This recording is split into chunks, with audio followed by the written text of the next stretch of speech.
గమనించాలి.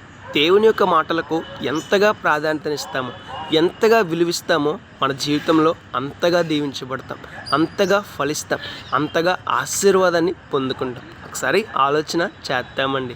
దేవుని యొక్క మాటలకు, దేవుని యొక్క ఆజ్ఞలకు, దేవుని యొక్క కట్టడలకు, దేవుని యొక్క న్యాయ విధులకు మన జీవితంలో ప్రాధాన్యతనివ్వాలి. దేవుని యొక్క మాటలకు మన జీవితంలో విలువనివ్వాలి. దేవుని యొక్క మాటల ప్రకారంగా మనం ఈ లోకంలో జీవించాలి. ఎప్పుడైతే దేవుని మాటల ప్రకారంగా జీవిస్తామో మన జీవితంలో ఆశీర్వాదాన్ని పొందుకుంటామండి.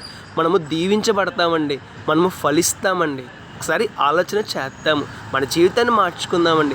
చాలామంది వ్యక్తులు దేవుని మాటలను పట్టించుకోకుండా ఈ లోకంలో జీవిస్తూ ఉంటారు. దేవుడు జీవించమన్న జీవితాన్ని జీవించకుండా జీవిస్తూ ఉంటారు. దేవుని మాటలకు వ్యతిరేకమైన జీవితాన్ని జీవిస్తూ ఉంటారు. గమనించాలి, అటువంటి వ్యక్తులు ఆశీర్వాదాన్ని కోల్పోతారండి.